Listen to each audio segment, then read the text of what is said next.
Goed. Kom ons maak dit ons harte stil vir 'n oomblik voordat met die woord begin. Vader, baie dankie vir u woord. En dat ons kan weet, u woord sê dit vir ons ook baie duidelik. Die hele skrif is deur God ingegee en is nuttig tot lering, tot weerlegging, tot regwysing, tot onderwysing in die geregtigheid, sodat die mens van God volkome kan wees, volkome toegerus vir elke goeie werk. En dit is ons verwagting ook vanmôre, terwyl ons voor u staan in afhanklikheid, ook wat hierdie woord betref vir vanmôre en ook vir die volgende paar geleenthede. Dat dit in ons harte sal werk, daardie onderwysing, daardie teregwysing, vermaning of lering wat ons ook al nodig het. En dat ons 'n hart van onderworpenheid voor u sal openbaar, vir ontvanklikheid om te luister, maar om ook te doen, reg te stel wat u ons van oortuig. Ons vertrou u, Here, dat u deur u Gees in elke hart sal kom werk, en dat u in die ware sin van die woord u self sal kom verheerlik. Dit is ons gebed in Jesus se naam. Amen. Nou, ons gaan nou nie aanvanklik 'n stukkie lees nie, ek gaan net na so 'n gedeelte in die woord verwys, maar dit wat ons met u gaan oor gesels dan oor die volgende paar dae, soos die Here wil, is 'n reeks wat ek 'n hele klomp jare terug, ek het teruggekyk en gesien, is hier in 2010 gewees, wat ek ook hier en op 'n paar ander plekke in die land aangebied het, oor kat en hond teologie. En dit klink miskien baie oppervlakkig, en dit klink baie lig, en so, maar is regtig, dis mooi kyk na die boodskap, en waarheen dit opwerk, dan is dit werklik 'n baie diep boodskap ook, wat heiligmaking in die kind van God se lewe ook in gedagte het. En wat baie sterk ook dan die werk van die Heilige Gees ook in ons lewens kom beklemtoon, hoe onmisbaar dit is, en wat hy uiteindelik in en deur ons lewens wil kom doen. En baie min kinders van die Here, soos donderdag aand ook gesê het, is nie bewus regtig waar van die krag en die werking van die Heilige Gees in hulle harte nie. Baie het gehoor van die Heilige Gees, maar hoeveel ken hom regtig waar? Hoeveel kinders van die Here gaan dalk hom nie eers mis as hy nie daar is nie? Want sy invloed, die impak wat hy het in kinders van die Here se lewens, is baie keer gering, en selfs bestaan dit baie keer nie eens nie. Wat eintlik nie sin behoort te maak nie. Want as jy 'n kind van God is en die Heilige Gees is in jou, en dan sal jy dit weet, jy sal dit ervaar. Jy sal dit op baie maniere sal jy dit sien. So as ons praat van kat en hond teologie, moet ons teruggaan na Johannes 16 toe, Johannes 16 vers 13 en vers 14, en ek wil dit graag vir u daar lees. Wat het gebeur op Pinksterdag? Dis die vraag wat ons eers moet vra. En waaroor gaan Pinkster? Ek dink baie mense, as mens praat oor Pinkster, dan sal hulle ten minste kan verwys en sê, dis toe die Heilige Gees uitgestort is. Maar ek wil, dit lewe klaar in my hart om volgende Sondag, wanneer ons nou eintlik Pinkster Sondag het, bietjie met dit gesels oor 'n hele paar aspekte van die Heilige Gees. En so 'n bietjie 'n lerende boodskap ook bring oor dit wat hy in die kind van God se lewens kom doen, dit wat hy in die wêreld doen, waar hy vandaan kom, en eienskappe en al daai dinge. Daar's soveel dinge wat mense oor kan gesels, eintlik nog 'n reeks wat mense daaroor kan bring, maar ek wil volgende Sondag net so kortliks daaroor met julle gesels. Maar die vraag wat ons moet vra is, wat het gebeur op Pinksterdag? Die Heilige Gees is natuurlik uitgestort op Pinksterdag, en dit is 50 dae na Jesus se opstanding. Nou as jy van opstandingsdag, wat nou so rukkie terug was, begin tel, dan het jy by 40 uitgekom met hemelvaart, en dan nog 10 dae tot by die uitstorting van die Heilige Gees op Pinkster Sondag, wat volgende Sondag dan is. Nou as ons praat van uitstorting van die Heilige Gees, dan beteken dit nie dat die Heilige Gees op Pinksterdag eers gearriveer het nie. Dat hy nooit daar was nie, en dat hy nou ewe skielik gekom het nie. Wat gebeur het op Pinksterdag, en dit sal ons volgende Sondag bietjie meer met u hanteer, is dat hy op 'n baie meer direkte en 'n baie groter omvangryke manier begin werk het. As mens dit op 'n manier kan probeer verduidelik, in die Ou Testament het die Heilige Gees drupsgewys gewerk. Ons gebruik in teologiese terme die uitdrukking sporadies en insidentieel, met ander woorde van plek tot plek en van insident tot insident. Maar met die koms van die Heilige Gees het hy nie meer beperk gewees nie. En was dit nie meer drupsgewys nie, maar het hy gekom as 'n uitstorting. 'n Magtige invloed wat hy in die kerk en vanuit die kerk, deur die kerk ook in die wêreld sou hê. Want die kerk was op daai stadium nog nie daar gewees nie. So met die koms van die Heilige Gees het die kerk van die Here Jesus ook, die gemeente, het daar ontstaan. Die bruid van Jesus het begin. So dis 'n groot mate waaroor Pinksterdag gegaan het, maar wat is die rede vir die koms van die Heilige Gees in die eerste plek? Want daar's baie redes waarom gekom, maar daar's een vername rede waarom die Heilige Gees gekom het. En dit is wat ons hier lees in Johannes 16 vers 13 en vers 14. Maar wanneer hy gekom het, praat Jesus hier van die Gees van die waarheid, sal hy julle in die hele waarheid lei, want hy sal nie uit homself spreek nie, maar alles wat hy hoor sal hy spreek en die toekomstige dinge aan julle verkondig. Maar hier kom ons by vers 14, die kruks van die saak. Hy sal my verheerlik, omdat hy dit sal neem wat aan my behoort en aan julle verkondig. Daar is die groot rede vir die koms van die Heilige Gees. Hy sal Jesus verheerlik. Hoe is die vraag? En nou kyk ons na Handelinge 1 vers 8, wat ek daarby gesit het, ook daar staan, en julle sal krag ontvang wanneer die Heilige Gees oor julle kom. En julle sal my getuies in Jerusalem, Judea, Samaria tot in die uiterste van die aarde. Julle sal krag ontvang, en daai woordjie krag ontvang beteken, julle sal in staatstelling hê. Julle sal bekwaamheid hê. Julle sal toegerus word. Julle sal bonatuurlike krag ontvang. Julle sal 'n salwing hê om as my getuies op te tree. 'n getuie is iemand met invloed. Ons gaan met ander woorde hemelse, goddelike invloed in ons lewens hê om die wêreld te kan beïnvloed. Met wat? Met die boodskap van Jesus, niks anders dan nie. En dis hoe mens Jesus verheerlik. Wanneer jou lewe en jou bediening, jou prediking en alles draai om hy en wat hy gedoen het.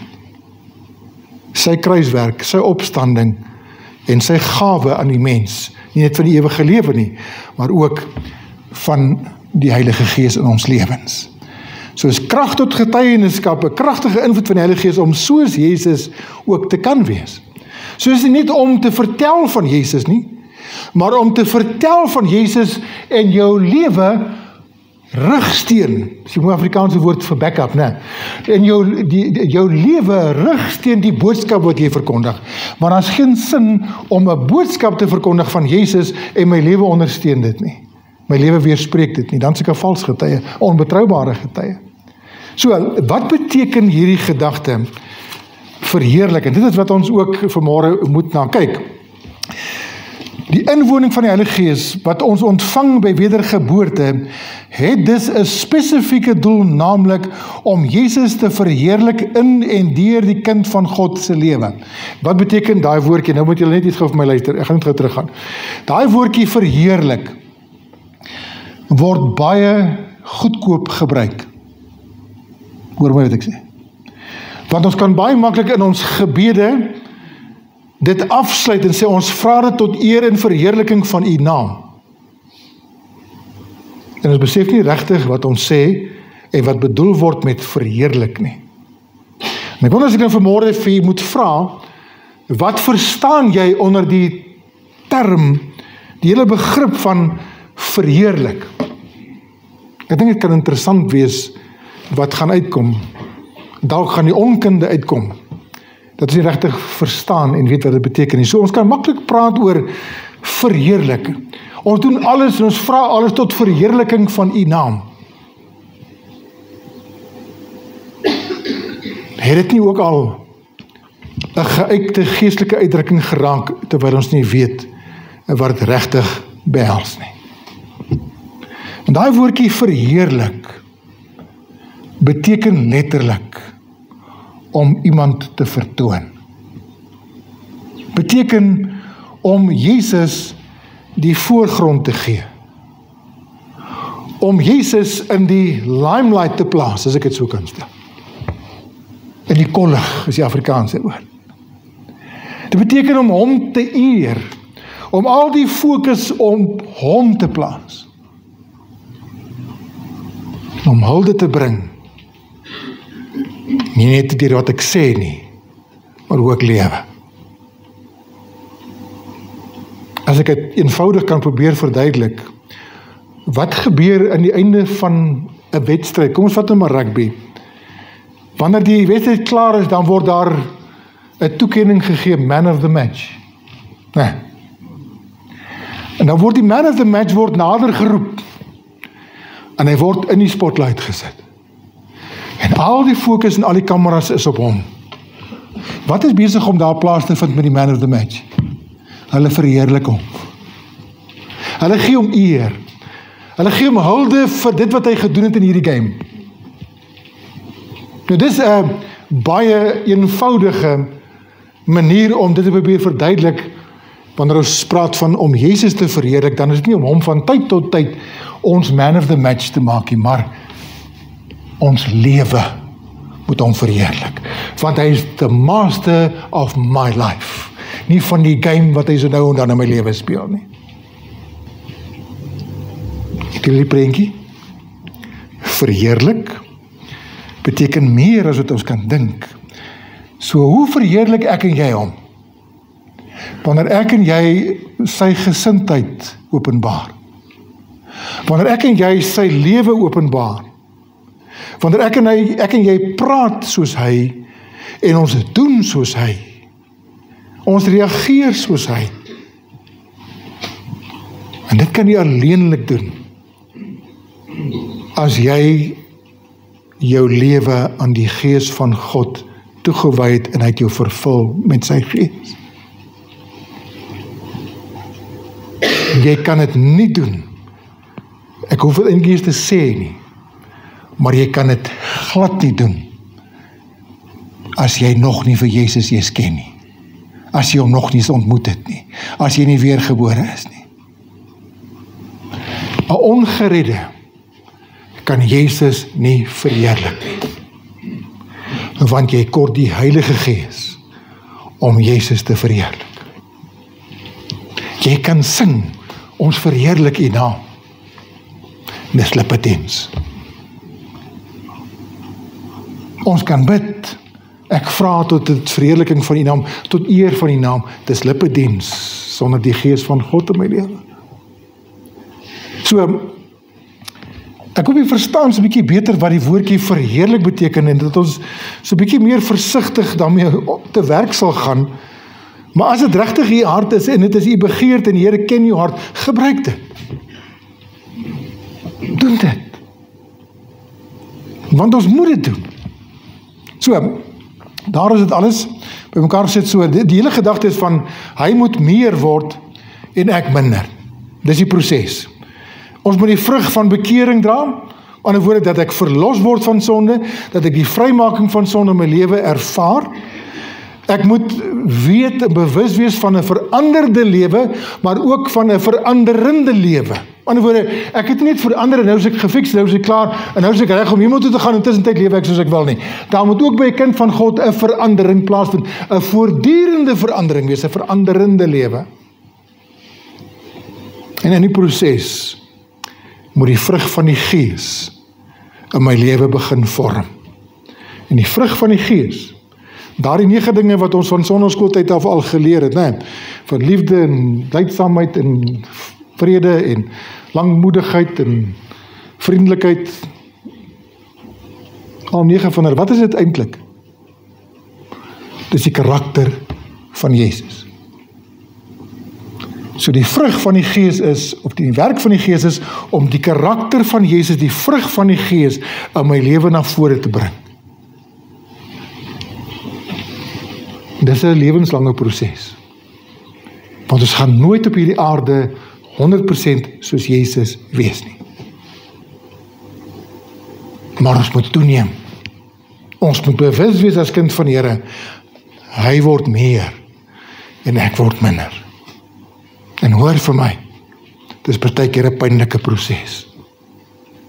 om te sterf in jouself, om nee vir jouself te sê. So kat en hond teologie openbaar nogal op 'n baie praktiese wyse hoe en waar ons onsself op hierdie terrein bevind. En dit kan dalk so in hierdie oggend en in hierdie volgende paar dae so 'n bietjie diep in ons harte ingaan. Om dinge uit te wys hoe maklik ons met een van hierdie twee besig gaan wees. En jy gaan nou sien wat die een is, die verkieslike ene. Goed, so katte en honde weet ons almal verskil, né? Sommige van julle wat hier is, het katte en honde. En is duidelik hulle verskil. Kan ek net gesê wie is katliefhebbers? Hier so 'n paar. Okay, ons sal vir julle bid. Wie is hondeliefhebbers? Dis die meerderheid. Ons sal vir julle ook bid. En die res, is dit die ouens met die papegaaie en die parakiete seker, né? Okay. Maar as mens kyk na hierdie twee, en ek gaan nou vir jou wys, daar's uiteenlopende verskille tussen hulle. En ons gaan dit gebruik om vir jy te wys hoe ons verhouding vir die Here kan lyk, behoort te lyk en hoe dit baie keer nie moet lyk. Okay, so kat en hond teologie is 'n buitengewoon interessante manier om opnuut na ons verhouding met die Here te kyk, hoe ons Bybel lees, hoe ons bid, ons houding teenoor die wêreld. Want het is maklik om te sê, ek leef vir die Here, maar in der waarheid leef ons eintlik vir onsself. Of in 'n groot mate. Wanneer ons bid, is dit baie keer nie 'n Bybelse gebed nie, maar 'n manier om die Here te gebied. Ons gee vir die Here orders van wat hy moet doen en wat hy moet sorg, alles in plek moet wees. So dit gaan fyn sny wat al hierdie goedes betref. Selfs ons gunsteling Bybelverse kan terwille van ons eie gemak en eie belang wees. Ons is besig met ons motiewe in hierdie paar dae. Ons gesindheid. Is ons Christendom mensgerig of is dit Godgerig? En die vraag wat ek vir u wil vra is u gewillig vir hierdie paar dae kort geleenthede, eenvoudige geleenthede vir ongemaklike selfondersoek. Want het is maklik om met aan te gaan en ek dink, ek doen daarom die basics reg van Christendom, en ek is daarom nog nie besig met grove en sondes en dinge nie, ek is daarom nog nie roekeloos nie, en dit kan jouself 'n valse troos gee, ek gaan maar aan met dit, maar soms moet 'n mens gaan stil staan, en indringend vra, en diep selfondersoek doen, sê Here, as ek na myself kyk uit my eie oogpunt, dan kan alles goed lyk, kan ek self tevrede wees, maar Here, wat sê u? Wat sien u? En om hom dan toe te laat, om vir ons dinge te wys, is ek op 'n Bybelse weg, of het ek dalk die Bybel alself so 'n bietjie, op 'n baie subtiele wyse, nie moedwillig nie, maar baie subtiel, begin verdraai, sodat ek kan pas by dit. So ons gaan saam selfondersoek doen. Kerke en predikers doen kinders van God nie 'n guns om die illusie te skep dat dit altyd met ons net goed sal gaan nie. En dat jy eintlik buite God se wil is as jy teëspoed beleef. Nou daar's kerke, daar's predikante wat hierdie goed spreek. En die prosperity gaan nie net oor geld nie. Die prosperity gospel gaan nie net oor dat dit altyd met jou goed moet gaan en dat jy altyd moet geld hê nie. Dis een deel van die prosperity gospel wat vals is. Maar die groter prentjie van prosperity gospel beteken ook dat dit met jou as kind van God altyd sal goed gaan, solank jy binne die wil van die Here is. En dis twak. Dan was Paulus buite die wil van die Here. Dan was Petrus buite die wil van die Here. Dan was al die disippels van Jesus, al sy apostels was almal buite die wil van die Here. Dan was selfs Jesus buite sy Vader se wil. Want hulle het almal teëspoed beleef. het almal moeilike tye beleef. So kerke en predikante doen hulle gemeentelede 'n geweldige onguns aan, om vir hulle te probeer leer, volg die Here en dit sal alles, jou probleem is uitgesort. En van nou af, smooth sailing. Is daar iemand wat vir my die teendeel wil kom vertel in jou lewe? Jy is welkom om te kom getuig en hierdie geleentheid jou te maak. Ek dink jy ons kan nie. So dan moet ons aanvaar, ons is almal ook buite die wil van die Here, want dit gaan nie met ons almal altyd net goed nie, nee. Nee. Die Christense lewe is nie net maanskyn en rose nie. 2 Timoteus 3 vers 12 sê, elkeen wat ook godvrugtig wil lewe in Christus Jesus, sal vervolg word. Jy sal vir jou ergens vasloop, of het nou by jou familie is, of selfs binne in jou huis, of selfs by die werk, of waar ook al, maar jy sal vir jou vasloop, as jy die beginsels van die woord van God, as jy Jesus wil verheerlik, as jy met jou lewe hom wil verheerlik, hom op die voorgrond wil plaas. Jy gaan moeilikheid kry. En het raak al erger. Dit raak al meer, want die wêreldse haat vir enig iets wat lyk en klink soos Jesus, is besig om toe te neem. En dink ons kan almal dit raak sien ergens. Hulle wil van Jesus niks weet nie. Hoekom? Want te veel kinders van die Here het Jesus met hulle monde verheerlik en nie met hulle lewens nie. Dis die probleem. We talk the talk, but we don't walk the walk.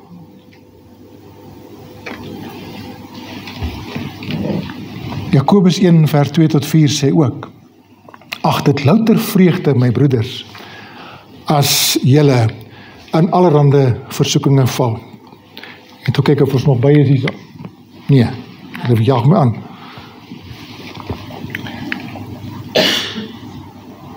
Ag dit louter vreugde, my broeders, as julle in allerhande versoekinge val.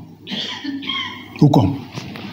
Want deur die versoekinge, ons praat hier van versoeking tot sonde, en daai woordjie versoeking beteken ook beproewings, toetse. Wanneer ons in allerlei toetse kom, wat word ontwikkel? Ons geloof, ons geestelike krag, ons word sterker, ons word meer toegerus, ons raak meer afhanklik. Wat gebeur in die proses? Jesus word verheerlik. So, moenie so gou as moontlik uit moeilikheid wil kom nie.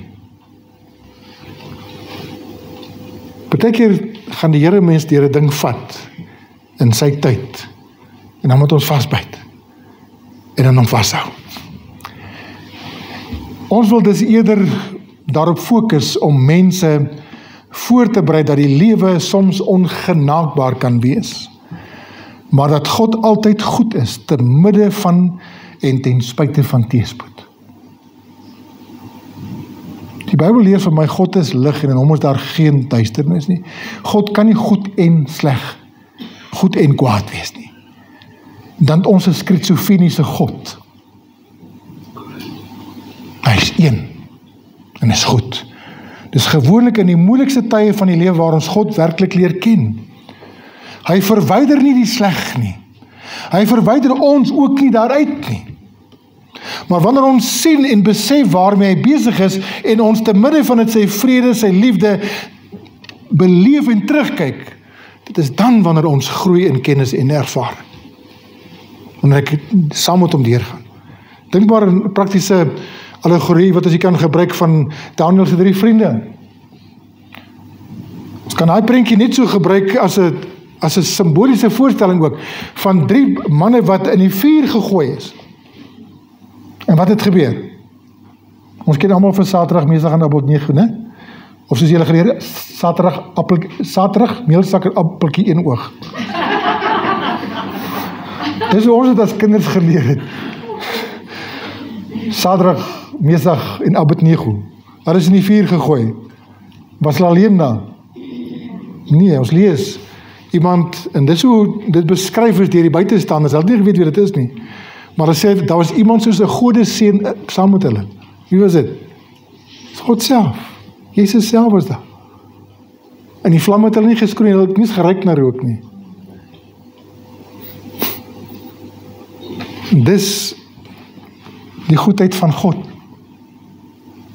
Wanneer dit met jou sleg gaan, het God nie opgehou om goed te wees nie. Hy sê dit op 'n ander manier goed. Tot ons bes wil partykeer. So kat en hond teologie is gebaseer. Hier is 'n paar fotootjies wat ek net wil wys dat jy kan O en A. Natuurlik, want jy sal maar sien wat die reaksie is, mens partykeer na hulle kyk. Hulle klere mense lewe tog in, mens kyk hoe stupid hulle partykeer is, hoe oulik hulle is, hoe laf hulle kan wees en al die van goeders, né?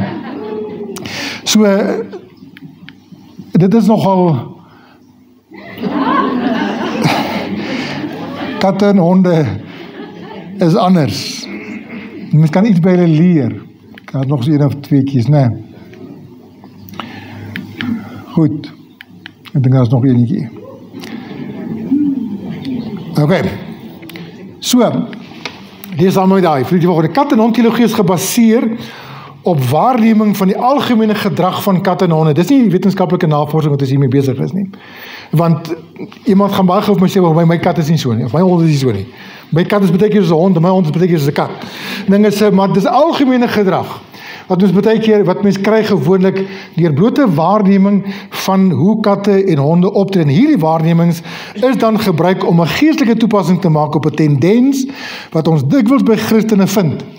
Oor wie of wat gaan dit nou reg? Ons kan baie maklik sê, die Here is my lewe, die Here is my alles. Versigtig, hoor. Jy gaan dalk uitgevang word deur die eenvoudige allegorie wat ons gaan tref met hierdie goeters. So katte en honde verskil in hulle ontwikkeling en agtergrond. Honde is pakdiere en baie sosiaal. Hulle floreer in saamwees en interaksie met mense. Hulle openbaar loyaliteit, gehoorsaamheid en 'n sterk begeerte om hulle eienaar te beïndruk, om hulle te please. Hulle is meer afhanklik, meer ingestel op die aandag van hulle eienaars. Hulle kort oefening, opleiding en stimulasie. Hulle vorm 'n diep emosionele band ook met hulle eienaars. Dis alles kenmerke wat mens oorheersend by honde vind. Dis jou hond dit doen nie, het jy dalk 'n pavement special wat bietjie afgewyk het, hoor. Maar dis algemeen, dit hoort by honde, dis algemeen. Katte daarenteen is alleen jagters. Nee.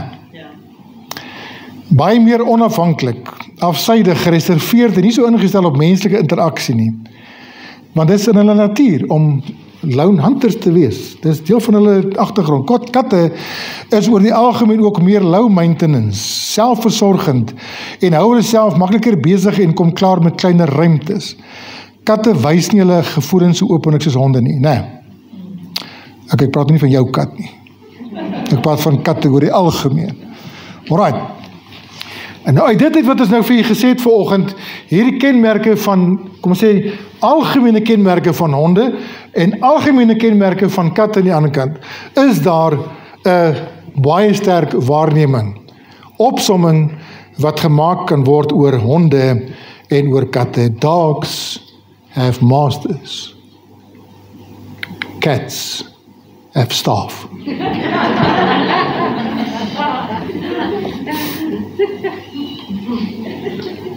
Sien jy die geestelike toepassing al klaar? Hondteologie is waarin ons moet op pad wees. Katteologie is wat ons van ontslae moet raak. Ek sê weer, so ek laas ook gesê, dit beteken hoegenaamd nie, dat as jy 'n katliefhebber is, dat jy besig is met katteologie nie. Glad nie. En dat as jy 'n hondliefhebber is, dat jy noodwendig ook hondteologie beoefen. Dit kan net om die teenoorgestelde wees. So, ons voorliefde vir honde en vir katte het niks te doen met hoe ons teologie beïnvloed nie. Ek wil net vir ons daai deur toemaak, daar so asseblief Christe, oor die skyn son in hierso op mense, hoor. So daar is die realiteit. Dogs have masters and cats have staff. Nou kom ons wat 'n bietjie verder. Wat hulle nou deur waarneming ook raak gesien het, is die volgende. Daar kan jy sien, katte en honde verskil. 'n kat sê, jy voed my, jy gee vir my liefde, jy gee vir my slaapplek, jy gee om vir my, ek moet belangrik wees. 'n hond sê, jy voed my, jy gee vir my liefde, slaapplek, gee om vir my, jy moet God wees. Jy moet belangrik wees. Wow, what a master. Is nie die ingesteldheid? In katteologie, die wêreld sentreer rondom hulle self. Honde, hulle wêreld sentreer gewoonlik rondom hulle eienaar. Die verskil tussen katte en honde kom baie ooreen met hoe die meeste mense ook hulle Christendom uitleef en beleef. Mense wat katteologie beoefen, het die volgende, mens het so opsom, U is lief vir my, U seën my, U het alles vir my gedoen, ek is sekerlik spesiaal. Alles draai om my. En Here, U sal altyd daar wees vir my. Is dit waar? Dat die Here altyd daar sal wees? Ja. Maar as jy beperk tot dit nie. 'n hond sê, U beskerm my. U voorsien aan my, U het my lief, U seën my, U het my gered. Here, U is wonderlik, goed.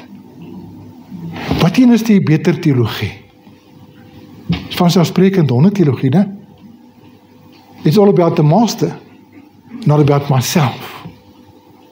Dit gaan nie oor wat ek in hierdie lewe kan kry nie, en hoe die Here vir my moet sorg, en my altyd moet uithelp, en altyd daar moet wees nie, maar ek is daar vir God, en nie hy vir my nie. God is nie deel van my personeel nie, ek is deel van sy koninkryk. En ek is maar een van die spreekwoordelike hondjies. Dis die realiteit van dit.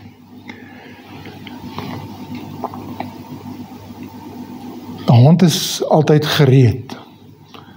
Jy kan maar kyk, nou praat weer oor die algemeen. Jy weet, daar kan by honde hier en daar afwykings moet is, maar 'n hond, ons hond is van so hard, weet jy, hy kan nou lê en snork. Maar as jy 'n sekere woord sê, of as jy 'n sekere speeldinge, dan is hy so wakker soos môre heeldag. Dan is hy dadelik, hy's daar, hy's gereed. As jy 'n leiband vat, of as jy sê, buite gaan, as jy 'n woordjie buite hoor, dan sny hulle lei. Net so. Ek weet nie van katte wat dit is nie. Kom ons los dit daar. Net as ek diskrimineer teen katte. Maar dit kan nogal baie duidelik geraak ook, want ek is nie 'n katmens nie, ekskuus. Want ek is allergies vir hulle, regtig. Okay. Wat is die volgende persoon? Hy sê, 'n cat pastor. Ek dink kyk of ek die regte plek is. Ek kan nie 'n bladsy, dis nou enige mis. Ja, daar's. A cat pastor is doing you no favors to just focus on the feel-good parts of the Bible. You may leave feeling good, but you will not leave prepared to face life. En ek dink, dit wat van hierdie kansel af, nie dit deur my nie, maar deur ander predikers ook aan u gebring word, ek is nie daar om vir u op 'n Sondag salig te spreek en goed te laat voel, sodat u goed moet uitstap nie. En ek is nou goed getroos, ek is nou mooi vertel, gaan maar net aan soos jy wil hê. En dan is ek ontrou teenoor die Here. So partykeer moet 'n mens die woord op 'n manier bedien, wat so 'n bietjie reguit sny. En wat deurdring tot skeiding van siel en gees, van gewrigte en murg, moet ons gedagtes beoordeel word. Ons lewens moet deur God beoordeel word deur die woordbediening. Ons kan maklik aan die slaap gesis word deur predikante. En wat vir mense stories vertel op 'n Sondag en jy voel goed en sê, dit was nou lekker geweest om vanoggend by die kerk te wees. Ek is daarom nie so ver in die teenoorgestelde, so sommige predikante dit ook sien nie, dat as die mense die oggend van kwaad is, dan is hy eintlik bly. Want dan het hy nou goed vertel. Nee, dis ook nie reg. Mens moet 'n balans ergens handhaaf, né? Maar as jy kyk na die woord van die Here, wat het met Josef gebeur? Josef, in Genesis 50 vers 20 lees ons, Want julle het wel kwaad teen my, Josef, bedink, maar God het dit ten goeie gedink om te doen soos dit vandag is, om 'n groot volk in die lewe te hou. Waaroor het dit gegaan by Josef? Hy het die groter prentjie raak gesien. Hy wil God verheerlik. Nou niemand van ons is net hond of net kat in ons lewe nie, maar ons neig gewoonlik heel wat na die een kant. Ons sal baie meer geneig wees na katteologie as na hondteologie.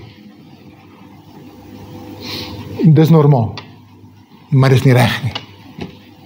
Dit moet gefiks word. Dit moet reggestel word. Daar is ander wat met die jare se ervaring en met goeie lering en met goeie gehoorsaamheid en toewyding meer na hondteologie alreeds geneig het en baie goed gevorder het wat dit betref. Maar ek aanvaar dit as 'n gegewe. Ons kan nie sê almal is daar nie. Ek besef dat die meeste mense in kerke, en selfs ook in hierdie gemeente, is maar nog op 'n subtiele manier besig met katteologie. Oké, kom ons aanvaar dit. As ons nou verder gaan na die verskille tussen katte en honde, dan sal mens sien dat katte is nie so loyaal teenoor een eienaar nie. Daar's net so 'n prentjie wat ek gesien het in die week terwyl ek voorberei het ook. Man op sy knie, kitty, kitty, kitty, en die kat kyk om sy idee. Dis baie keer soos hulle is, nee. Ek het al baie keer, en dink ek nou net om nou maar oordentlik te wees, en ek weet nie hoekom ons katte so nie, hulle piek jou, hulle weet jou nie van hulle, en dan kom skiel dit in jou. En dan wil ek nou maar nice wees met die kykie, en dan reageer hy nie op my nice wees nie. En dan is ek nou maar klaar met jou kykie. Ek was nou die dag by mense gewees, wat 'n hond het, en toe die hond my gebyt.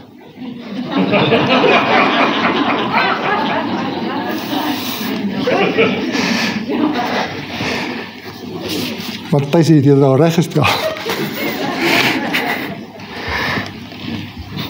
Oké, kom ons los dit net daar. Ek het daarom nie gebloei nie. So reg. Maar katte is nie so loyaal teenoor net een eienaar nie. Kyk byvoorbeeld hoe hulle groet. Is anderste. Ek het al gesien, as ek nou, ek gaan maar ons honde ook baie keer in die prentjie inbring, want dit is maar hoe dit is. As ons by die huis kom, of ons nou net gou vinnig oor die straat gehardloop het, en ons is 5 meter met die buurman gesels, en jy kom terug, dan begroet daai hond weer asof jy vir 'n maand weg was. Hoekom? Hy mis jou. Hy like het om nie by jou te wees. Ek praat nie van honde wat aan 'n ketting vasgemaak is agter in die yard nie, want dit is nie reg nie. Ek praat van honde wat goed behandel word en so amper soos kinders in die huis groot word, soos ons en. Maar kat doen dit nie. Ek het al by mense gekom, dan is hulle ook weg is, en kom hulle by die huis, hy kat kyk nie eens op nie, man. Hy staan in die venster en hy kyk oor in die straat, en, weet jy wat hy sien nie, maar hy kyk nie oor sy skouer nie. Honde is meer loyaal. As dit kom by gebrek aan aandag, het gou vinnig hier kan kom. As dit kom by jou beskerming, as dit kom by onderdanigheid, as dit kom by opleiding en diensbaarheid, as dit kom by berisping, is honde anders. En ek wil ons moet deurtrek ook na die geestelike toe. As dit kom by gebrek aan aandag, jy kan jou hond ignoreer vir die hele dag, maar as jy vanaand aan hom aandag gee, het hy nie 'n moed teenoor jou nie. Jy kan hom nou slaan, of met hom kwaai wees. Maar as die situasie voortdurend wat jy moet beskerm, dan sit hy daai ding nie in die pan en sê, nee, jy het nog nie my jammer gesê nie. Hy doen dit. Dit raak tweede natuur by hom. As dit kom by onderdanigheid. Nou ek kom baie by mense in huise ook, en ek het al gesien, en no names, no pagdrills, as hulle sê, maar jy kry baie keer honde wat in die huisbaas is ook, nee.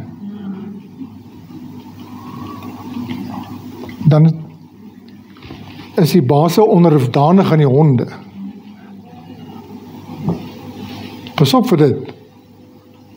Uit 'n dierlike, menslike dierverhouding oogpunt net gesê, nie geestelik nie, maar dis net 'n lesie. Maar as dit kom by opleiding en diensbaarheid, as dit kom by berisping, jy kan nou 'n hond piksla en raas gee.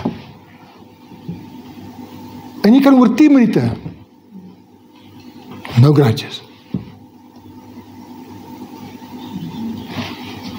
Geestelik. Wat in ons as ons partykeer nie by die Here aandag kry nie. En dan moan en groan ons. Dan wil ons sommer begin twyfel. Wat van ons diensbaarheid word beïnvloed as ek dink die Here het my nie goed behandel nie? Ons kan partykeer, hoor wat ek vir sê, jy kan spytevol raak teenoor die Here. Omdat dit met jou nie goed gaan nie. Soos jy dit wil hê nie, en omdat jou gebede nie beantwoord word nie, nou voel jy ook nie eens lus om vir die Here iets te doen nie. Waaroor gaan dit? Dis katologie. So dit kom by berisping en die Here moet partykeer met jou en my ook ernstig wees en vir ons te regwys. Ernstig. Hoe vat ons dit? Loyaliteit is nogal iets wat oor die algemeen skaars geraak het by kinders van die Here. Om loyaal te wees teenoor die woord van die Here, om loyaal te wees teenoor jou gemeente, om loyaal te wees teenoor die koninkryk van die Here, om loyaal te wees teenoor die Here Jesus self. Skaars geraak vandag. Maar mense is nogal loyaal aan hulle godsdiens. Want godsdiens is net 'n verskuilde vorm van katologie. Dit laat my goed voel.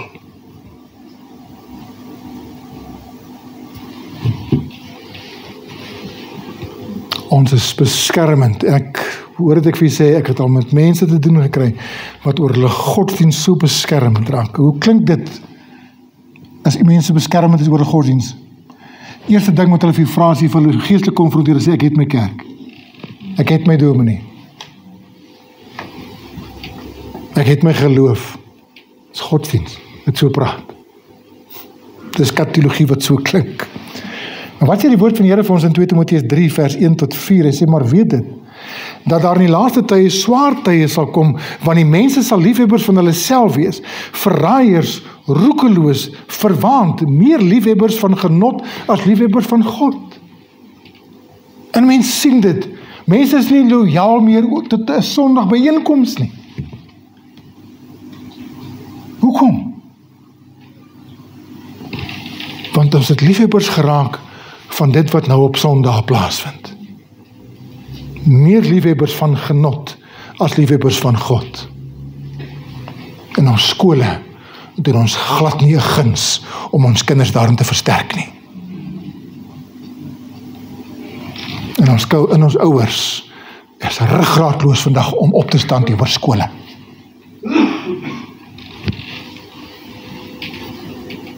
Een skool het geen reg om jou kind vir 7 dae van die week te vat nie. Dis jou kind. Wat die Here aan jou gegee het, nie in die skool nie. So gaan sê dit vir mense daar buitekant. En ek hoop dit kom by die skole uit. Want dit is 'n onding. Daar's 'n ernstige wanbalans in mense se lewens. Te dink God is daar vir my, in plaas van ek is daar vir hom.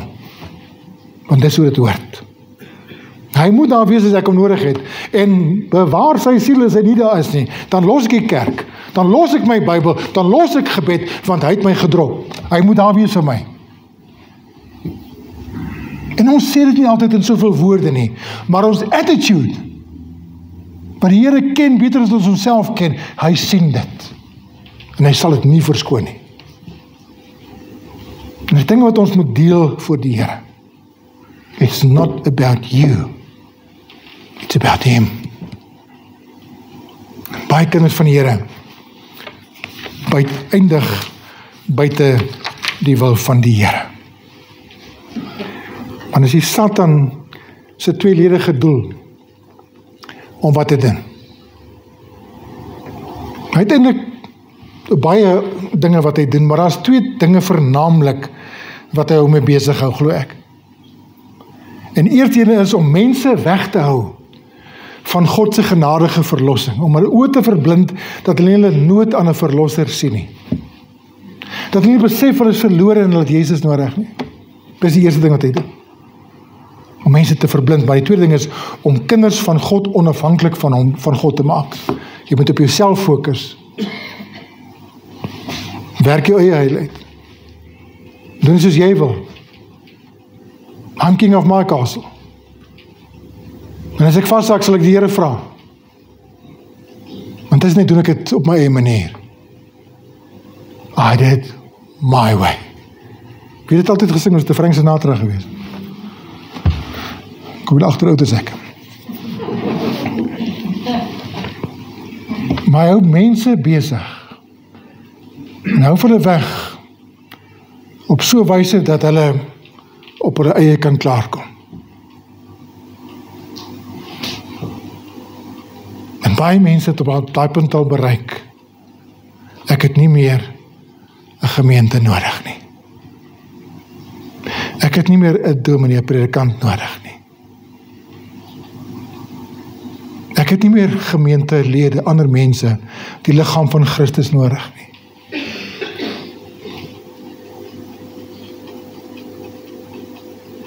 Ons Google dit sommer. Google het God geword.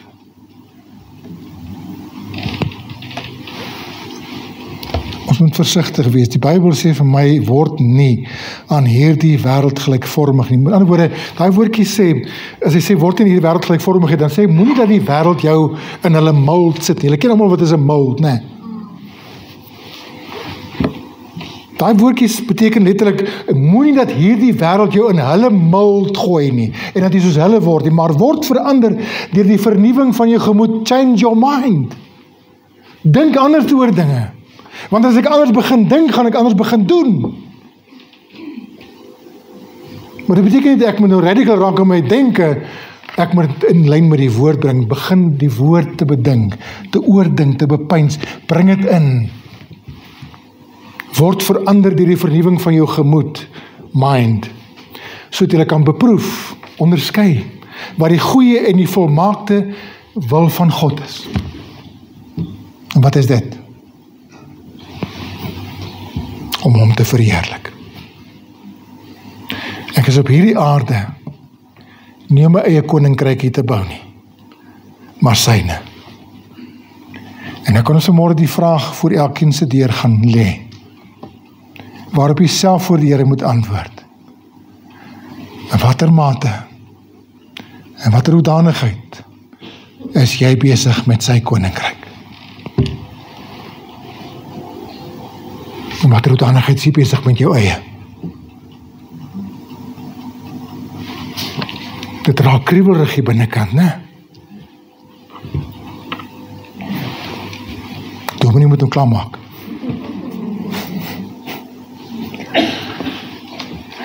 So die eerste en die belangrikste les wat ons moet leer in kat en hond teologie is dit. Die volgende. Soos ek kan sien op die verse nie afgegeet. Die eerste en die belangrikste les in hierdie kat en hond teologie is, it's not about you. Dit gaan nie oor my en jou in die eerste plek nie. Wie waar dit sy oorsprong? It's all about me. Waar kom het vandaan?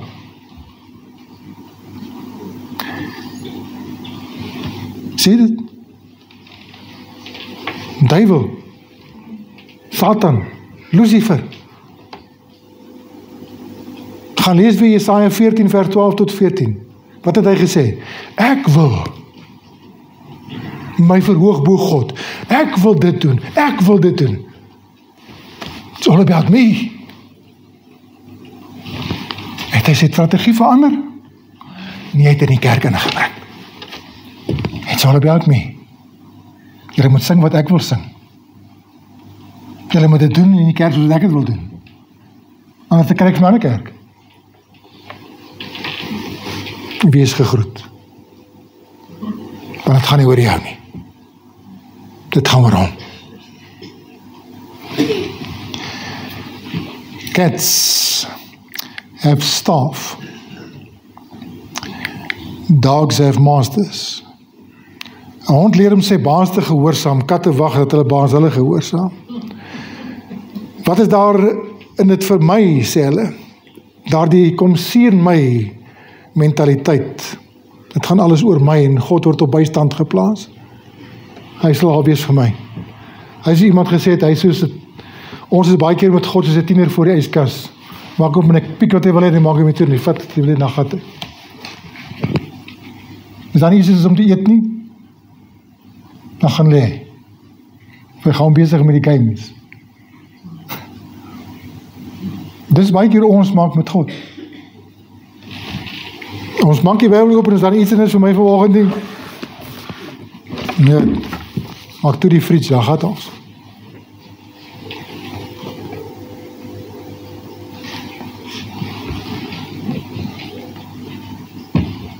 Today, we reap a harvest of man-centered conversions because we are more concerned about man than we are concerned about God. We are more interested in God serving man than man serving God. En ons sien dit veral in ons gebede. En ek gaan dit vir u wys. En ek veralgemeen, ek weet, ek praat nie met almal as ek dit sê nie. Maar ons moet hierdie goeders na kyk objektief.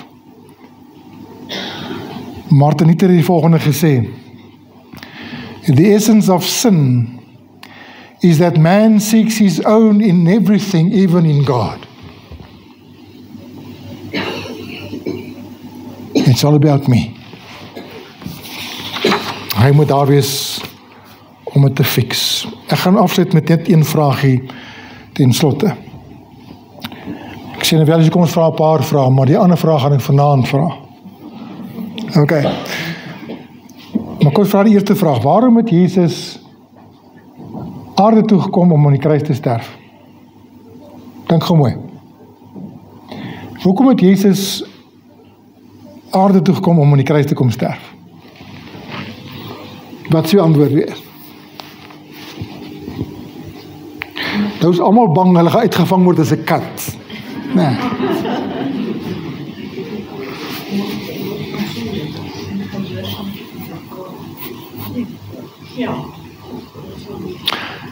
Wat is die standaard antwoord? Wat ons almal sê? Gewoonlik. Want ek kom klaar agter dit 'n paar ouens wat klaar verder begin dink. Hy het gekom om in my plek aan die kruis te kom sterf. Hy het gekom om vir my sondes aan die kruis te betaal. Hy het aarde toe gekom omdat hy vir my so lief het. Dat hy sy lewe vir my gegee het. Is dit waar? Ja. Is nie verkeerd nie, maar is onvolledig. Waarvoor het Jesus aarde toe gekom? Hoekom het hy gekom? Hy het gekom om die wil van sy Vader te kom doen. Gehoorsaamheid aan sy Vader se wil. Dit het hom beweeg. En ek en jy baat by sy gehoorsaamheid. Dis die waarheid. So, ons kan baie maklik sê, omdat hy my lief het, my sonde te betaal, sodat ek vergifnis kan kry, sodat ek hemel toe kan gaan. Dit is nie verkeerd nie. Dit is net onvolledig.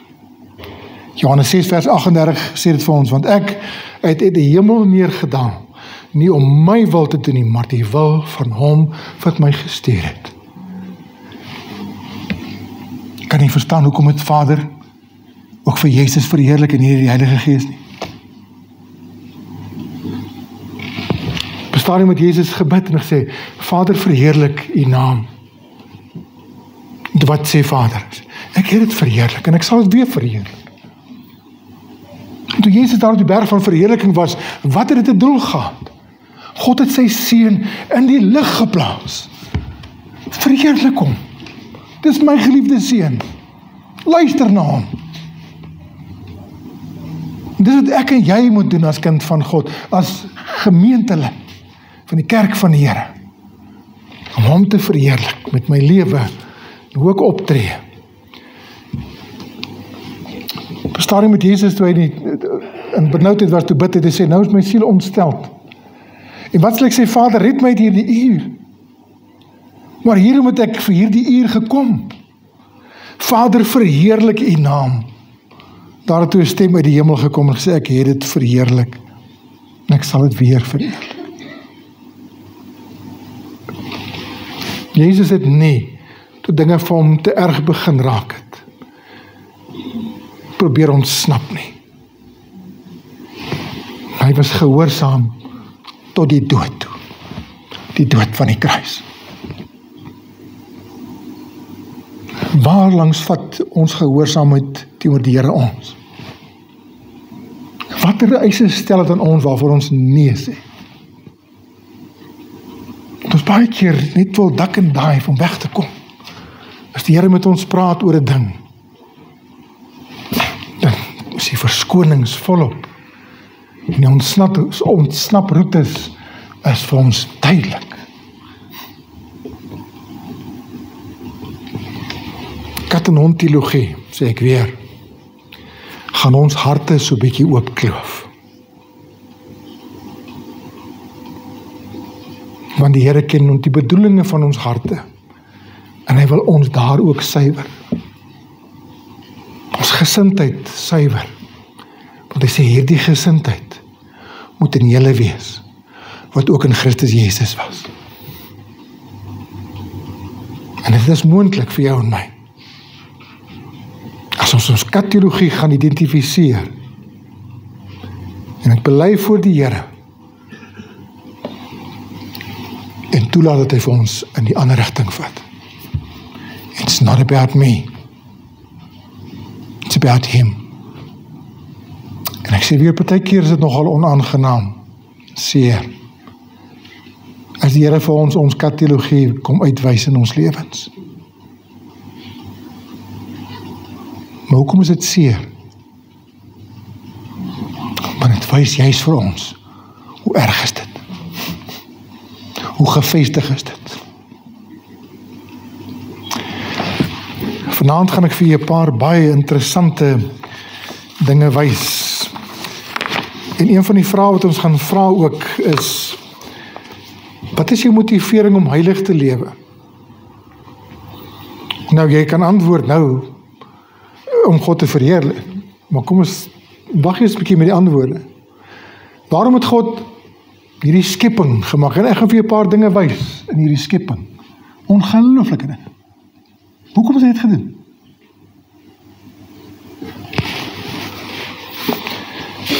Bid vir vanaand. Ek kan raak stil voor die Here. Amen. Kom ons bid saam.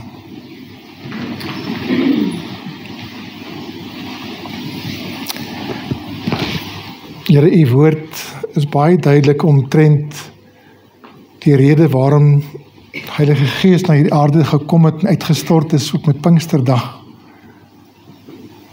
En soos ons gesien het, hoofsaaklik om Jesus te kom verheerlik. Maar u het ook gekom om vir ons te leer en te onderrig, te lei in die waarheid. U het ook gekom om te kom oortuig. U het ook gekom om in ons harte te kom werk, sodat ons meer en meer soos u kan word. En Here, dankie dat u met hierdie proses begin het die dag toe u ons gered het. En nou sê u woord vir ons daar in Filippense 1:6, hy wat 'n goeie werk in julle begin het, sal het voleindig tot op die dag van Christus Jesus. Ons het dit nodig, Here, want die een van ons, maak nie saak of ons 10 jaar of 50 jaar gered is, kan sê ons is die afgehandelde, voltooide produk nie. Ek het alles onder beheer. Die Here het my lewe 100% uitgesorteer. En ek is tevrede nie. Ons het elkeen nog ruimte om te leer en te groei. Ons het nodig om op ons tekortkominge gewys te word, sodat ons na U toe kan vlug. Dankie Here vir U bemoeienis. Ons eer U as getrou, waaragtig, vol liefde, regverdig in al U weë. U wat doen wat U sê. U is goed, want U is God. Amen.